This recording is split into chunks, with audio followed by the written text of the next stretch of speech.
Welcome everyone to the apparently annual Trilogy Challenge. I am Danny Lindahl, joined here by Anthony Vandenheuvel, and we got an opportunity to head out to New Life Church, which is a local course that has 9 holes, but 18 holes at the same time. And that's where our Trilogy Challenge is going to be this year. So we were testing out the new 170 carat Sapphire, the VIP Chameleon Warship, and the classic Eco EMAC Judge. This year we've partnered up with UDisc, which will you can use UDisc to help you find events. It helps you keep live scores during your round, and you do not need a pro membership, so the free version of the UDisc app will work.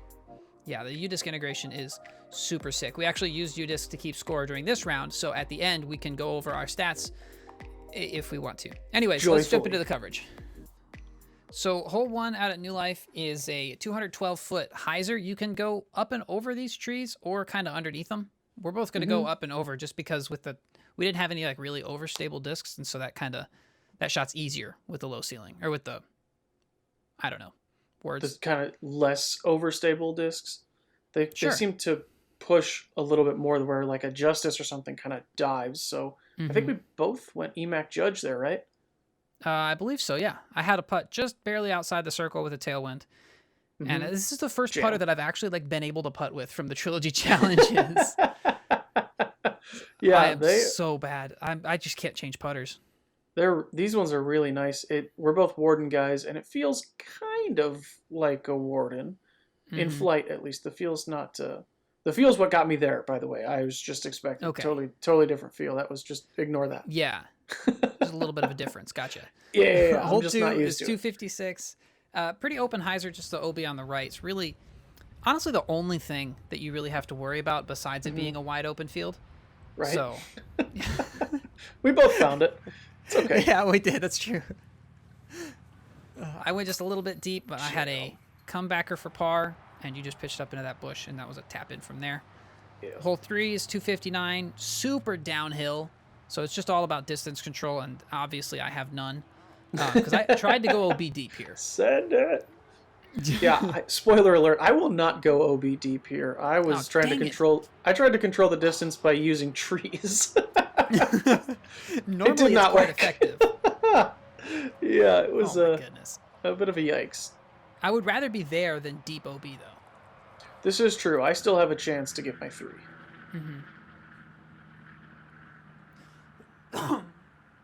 One of these days, I'm going to let you throw your shot, too. You're outside the circle there. Sorry. I got choked up seeing you miss that putt. That was heartbreaking.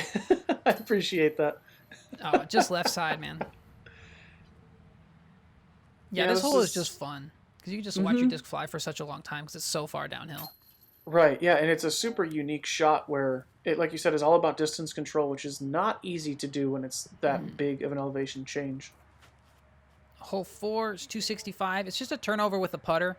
And these EMAC Judges are pretty stable. Honestly, the plastic feels really good, and they don't like flip. They kind of hold a really nice line. I turned mine over, which is why it's right at the basket. Not any fault of the discs. Right. I decided to turn mine more because I actually don't learn ever. I've never learned a single thing. Not once. I would tell you like the definition of insanity, but it turns out I never learned it, so I don't know what it is. Yeah. Just one of these days it'll work.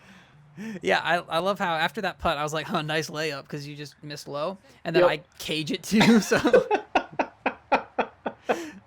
we're good. No fun was had this round. None at all. This shot here is 226, just barely over this water here, going for that basket that's kind of on the mound. I decided it was a distance competition with a mid-range. Yes. And you were ace running that. That was hunting. I was very pleased with that shot. That is by far the best shot I've ever had with a warship in my life. Okay, cool. Have you thrown a warship? Probably before this round, like 10 times, 5 or 10 times maybe. Cool. So, big sample size. Yeah. I was trying to run that putt. I was trying to go like through the trees, but I didn't see the other branch. Anyway, excuses. Hole 6 here is 255 feet. It's just kind of a pick your poison. Yeah, there's a lot you of... picked, I picked the poison. Ivy. I for sure did. Yeah, there's like, quite a bit back there. Did you end up getting any rash or anything? I was fine. I'm just going to ask you about your rash while we're sure. recording the video. It's a good time to talk about it, isn't it?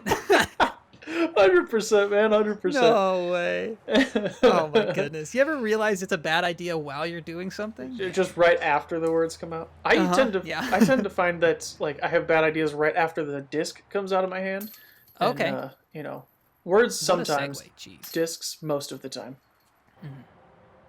This hole here, 192 feet, you think it'd be easy, but those stupid trees. I don't know how he painted a smiley face that looks so dang smug. And the other one just having a little target symbol is so perfect. But yeah, this hole is definitely like a gut check. I guess, if that's the right word, I don't know. And it's such a good EMAC judge hole, too. Like, just throw it flat, and it's just, you can pipe that little tunnel there. Feels real nice. For sure. It's funner from the long position. Yes. Hole 8 here is 230 feet. We're playing to that left basket there, and you're going EMAC judge, is that? This is Warship, actually. Oh, Warship, okay. Probably my second best Warship shot lifetime. Okay, cool. Yeah, you're parked, aren't you? You're really close. Here you can see the Warship doesn't really like turn or fade that much. It just kind of flies a really straight line and parks the incorrect basket.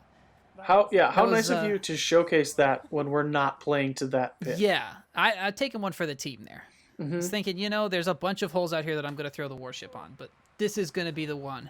This one I'm going to show how straight it flies. Yeah. I like it. Yeah, because it's kind of fast for a mid-range, so you'd expect it to like fade more, but it just doesn't. Oh, hole 9 here is 239 feet, just up the hill through the gap or through the tree. I don't know how you didn't hit anything here. Yeah, I was playing Pro Mando here, and also went to the wrong basket. Super hard double Mando to the wrong pin. I'm playing disc golf on hard mode. Jeez. I didn't realize I was on easy mode. I thought it was hard mode, but I guess. Right. So we had kind of like a left to right headwind on this putt, which is just basically impossible to run because it's so far uphill. I don't know if that's on camera. You can tell, but the basket is like well above our heads on the tee pad. Right. Oh, yeah. Very far. Good little birdie for you there. Yeah. So hole 10 here is 440 feet. Really the only chance to unload on these 170 Sapphires and see how far they really go. And I thought this would flip more. I really did. Yeah. I was trying to go around the right side of that tree. Yeah, it is surprisingly stable for I believe it's a 10 speed.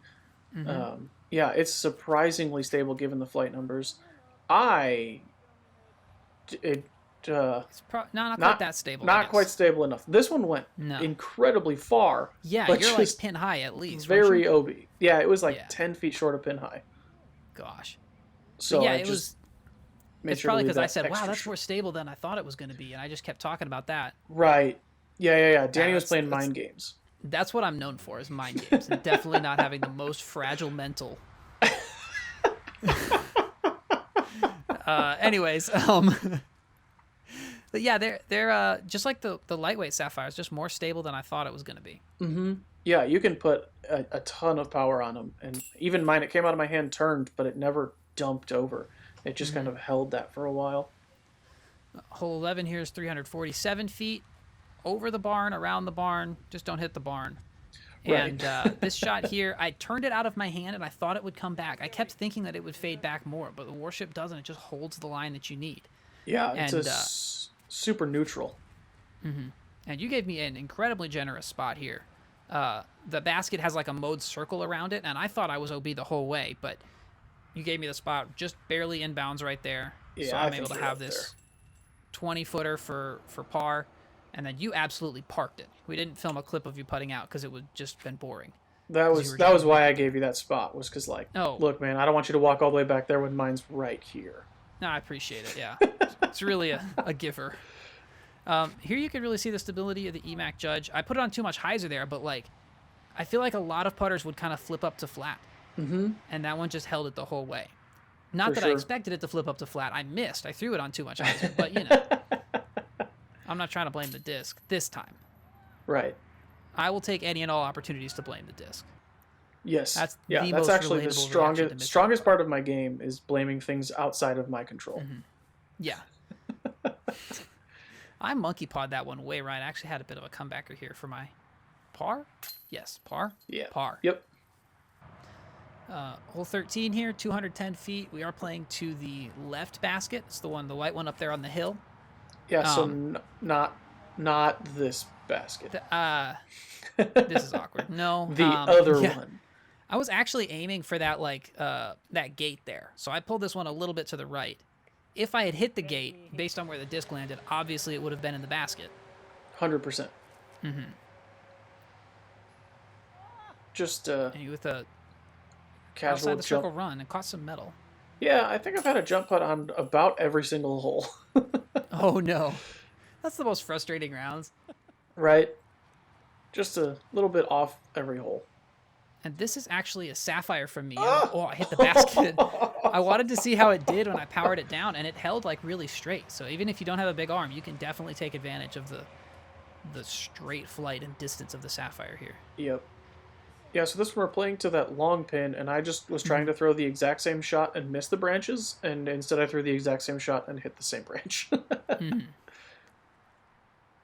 Outside the circle, look down. You've hit so much metal. I know, it's been like just a couple inches off. Like you said, it's tough to switch putters. Oh, yeah. I feel like you said, too, like I've had a lot of success with the EMAC Judge compared to putters in years past, but switching putters is very difficult to do. Mm-hmm. Yeah, the Keystone, I could not putt with at all. Hole 15 here is 330 feet. That is kind of the line I was going for, just about, 15 feet higher, so not too far off. The basket, you can kind of see through the V in the trees there. It's back there and left and really straight. It's a really interesting hole. Yeah. It's kind of like, if you pure it would be sick, but also go buy a lottery ticket. You're probably not going to pure it, yeah. Mm-hmm. So I just had a little EMAC Judge flick up shot here. You're going Warship? Mm-hmm. Just trying to get out and around some trees, and I decided to cut through the trees, and I did that. I cut through all of them. A little bit too far there. Mm-hmm. Just too strong, I guess. Yeah, that's usually what people have to say about me in my game. Is like, he threw too far. You used up all your strength on the previous throw that you didn't have any left for the putt. Yeah. Unfortunate. This is that long version of the hole with the face and the target. Mm-hmm. This hole. This is my favorite hole on this course. Yeah, that's why you threw it so many times. Yeah. Hey, this is one of those holes. Okay, and never mind. We don't need to bring it up. It looks easy on camera, but I promise you that gap is very tight. It is a hard line to hit. Mm-hmm. I thought I made that putt out of my hand. Spoiler alert, same. Oh, no. I forgot. It's even more heartbreaking. It's even worse. Oh, no. Hey, Danny? So last time we played this hole, I went to the wrong basket, so I'm going to even that out. Yeah, you should have just switched those clips around editing. Yeah. And then nobody would have ever known. Just cut them like halfway through the flight of the disc. Yeah, totally. That'd be set. Would have been great. Here, that's a Warship. I think we both threw Warship. And if that's a verdict, that's like parked, I think. Yeah. But the Warship just held so straight. Yeah. Doesn't matter. Apparently, the EMAC Judge works on jump putts, too. I think you like that thing. I was just going to challenge the leaves, and it just worked out. Mm-hmm. Oh. I'm just challenging baskets. I barely got underneath the branches, and I still hit it pretty high. So apparently it's got, like, more glide than we're used to, I think. Mm-hmm. Yeah, they're super glidey for sure. So hole 18 here is 393. The basket's kind of in another cutout green. And it plays like 440 because it's very uphill. So we're just smashing. Probably not going to get to this green with a 10 speed. I would guess that this hole actually probably plays longer than hole 10 just because it's uphill and hole 10 is slightly downhill, I want to say. For sure. This one definitely seems to play longer. So we did have stats because we did use UDisc, as you can do if you play in the Trilogy Challenge. And so they say at all the tournaments, like what wins you. Oh, wait, no. Okay. Get it out. I thought you were going to get rid of my disc. Okay. 86% putting in circle 1 for me, which is above average. I'm not afraid to admit it. I'm going to stick my fingers in my ears and then not listen whenever you say mine because it's probably bad. No, we don't need to talk about it. Okay, cool. driving, 89%. I don't know what the driving stat is, but like we both did 89% of the driving. Mm-hmm. Yeah, anytime we drove separately. In a fairway. Right. Yes. Oh, okay. It's if you hit a fairway or a green? Mm-hmm. Yeah, anytime there weren't you're any not par 4s, OB or off the fairway. We went OB on hole 2. Oh, that's right. Yeah. We both had 2 penalties. Yeah, so OB on 2. I had 11 and 2. I went OB on the same hole? And you went on 2 and 10. Yes. Oh, 2's not the same hole. Okay. Nope. Anyways. You're wrong. You can have fun looking at how bad you are at disc golf. If you play in a Trilogy Challenge and you do the full stats. You don't have to do the full stats if you don't want to, but I think it's fun. You have like statistical evidence of like, hey bro, I'm better than you. Yes. What you're better at your this friends is a very small sample size, if we're being honest. Irrelevant. If I do something better than someone at a Trilogy Challenge, I'm screenshotting it, never letting them live it down. The bragging rights live forever. I'm about it. 100%. Awesome. Well, thank you for joining me, Anthony, and thank you all for watching a Trilogy Challenge. Make sure you head to trilogychallenge.com to find one in your local area. Sign up. You can even run one. It's really easy to run. It's a great first tournament or a fundraiser for your local club. And yeah, you can get your hands on some of these sick discs. So thanks for hanging out, and we'll see you next time.